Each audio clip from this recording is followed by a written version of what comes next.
آج کے زمانے میں، جسے میں نے پہلے بھی آپ کو عرض کیا کہ صدر اسلام کے بعد سے جو سب سے بڑی سازش تھی وہ یہی تھی کہ باطل کو حق کے ساتھ ملا کر بیان کیا جائے، کہ انسان اپنی زندگی میں حق کو ڈیفائن کرنے سے گھبرائے اور باطل اتنا مکس ہو جائے کہ انسان کو پتہ ہی نہ چلے کہ یہ حق ہے یا باطل ہے۔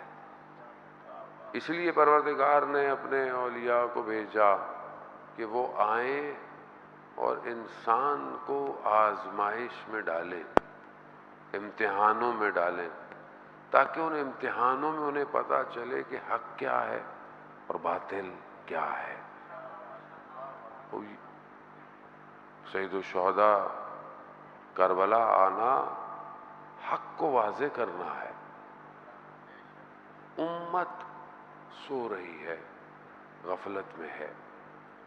امت کو کیسے پتہ چلے کہ جو مسند رسول پہ آ کر بیٹھا ہے وہ حق پہ ہے یا باطل پر ہے؟ کہ امت کو کیسے پتہ چلے؟ کیونکہ اس نے تو اپنا سسٹم کیا ہوا ہے، اپنے گورنر خریدے ہوئے ہیں، سارے شہر اپنے کنٹرول میں ہیں، وہاں پر لوگ کیسے آئیں؟ اس کے لیے پروردگار نے اپنے ہادیوں کو ہمیشہ سے بھیجا کہ اس کو دیکھیں اور حق کی طرف بڑھنا شروع ہو جائیں۔ وعزیزان محترم، امام کا کام امت سازی ہے۔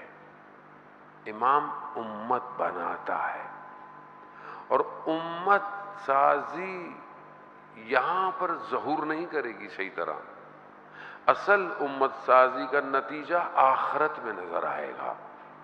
توجہ کا طالب معززان محترم، وہاں پتہ چلے گا کہ کون سی امت کہاں کھڑی ہوئی ہے۔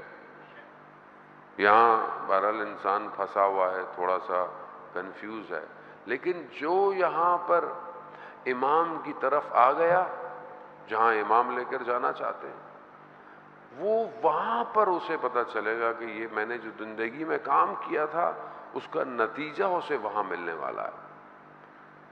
گو کہ یہاں پہ بھی اس کو نتیجہ ملے گا، یہاں بہرحال سختیاں ہیں، آزمائش ہے، اس کو امتحان دینا پڑے گا۔ ہو سکتا ہے اپنی زندگی میں کچھ نتیجہ دیکھ لے، ہو سکتا ہے نتیجہ نہ دیکھے، لیکن اصل نتیجہ امت سازی کا قیامت میں ہے، اور وہاں واضح ہے۔ پروردگار کہتا ہے کہ ہم انسان کو دعوت دیں گے، ہم انسان کو بلائیں گے، ہم انسان کے ہاتھ میں کتاب دیں گے۔ کتاب، علماء تفسیر کرتے ہیں یہ کتاب اصل میں امام ہے، کہ تم جس امام کو مانتے تھے، جس امام کے پیچھے چلتے تھے، وہی امام وہاں تمہیں ملے گا۔ اب ہم اپنی زندگی میں کس امام کو مانتے ہیں؟ کیا ہم امام کو پہچانتے ہیں؟ آج ہماری مجلس، عزاداری، ہماری زندگی، ہماری روزمرہ کی روٹین کیا ہمیں امام کے قریب کر رہی ہے یا ہمیں امام سے دور کر رہی ہے؟ جو جتنا اس دور میں امام کے قریب ہوگا، قیامت والے دن اتنا ہی امام کے ساتھ ہوگا۔ ہر کوئی اپنے اپنے اماموں کے ساتھ اٹھائے جائیں گے۔ وہاں پتہ چلے گا کہ یہ جو امام نے امت بنائی تھی، وہاں اس کی وضعیت کیا ہے۔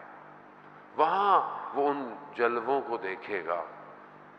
امام ہمیں دنیا دینے کے لیے نہیں آئے، کسی بھی امام نے دنیا نہیں دی ہے۔ جو امام کی طرف آیا ہے مشکل میں آیا ہے، امتحان میں آیا ہے، آزمائش میں آیا ہے۔ امام جب خود ظاہری طور پر برسر حکومت آئی تو امام نے کیا کیا؟ بیت المال لوگوں کے لیے جتنا حق تھا اتنا ہی ملے گا۔ کئی لوگ امام کے مقابلے میں امام کو کہنے لگے کہ مطلب یہ کیا ہے، یہ اصل مشکل کیوں ہے امام علی سے؟ 4 سال کی حکومت ہے اور آپ جنگیں دیکھیں، آپ کیوں؟ کیونکہ امام عدالت قائم کرتا ہے۔ دنیا کے حاکم عدالت قائم نہیں کر سکتے۔ دنیا کا حاکم اپنی طرف ہے، اپنی پارٹی ہے، زیادہ مال دے دو، دوسری پارٹی ہے، کم مال دے دو۔ ہمارا دنیا ایسی ہے، ہم بھی برسر اقتدار آتے ہیں ہم بھی اقربا پروری کرتے ہیں اپنے دوستوں کے ساتھ. لوگوں نے تو ہم پہ بھی الزام لگا دیا کہ ان کے گھر والے جب کہیں مجلس بولتے ہیں وہاں پڑھنے چلے آتے ہیں. مولانا بھی اقربا پروری کرتے ہیں. بھائی گھر واپس بھی تو جانا ہوتا ہے انسان کو, تو انسان بہرحال کہیں نہ کہیں ایک سلاٹ تو رکھتا ہی ہے. اللہم صلی علی محمد وآلہ محمد. وہ انسان ضعیف ہے, کمزور ہے. عزیزان محترم, وہ عدل کا امام ہے, عدالت الہی ہے, ذاتی نہیں ہے. اسے حاکم کرنا ہے. اب چاہے کوئی ناراض ہو, کوئی رشتہ دار ہو, قریبی ہو, امام نے وظیفہ بند کر دیا, میں تمہیں زیادہ دے کر اپنے جہنم کی طرف, جہنم کی آگ. یہ امام ہماری تربیت کر رہے ہیں کہ ایک گندم کا دانہ بھی زیادہ دینا انسان کے لیے عذاب پیدا کرتا ہے. امام معصوم ہے, اس لیے کوئی چیز امام کو ہلا نہیں پائی. امام تنہا رہ گئے.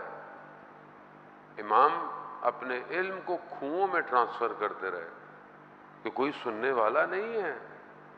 حضرت علی اس وقت بھی مظلوم تھے, آج بھی مظلوم ہے.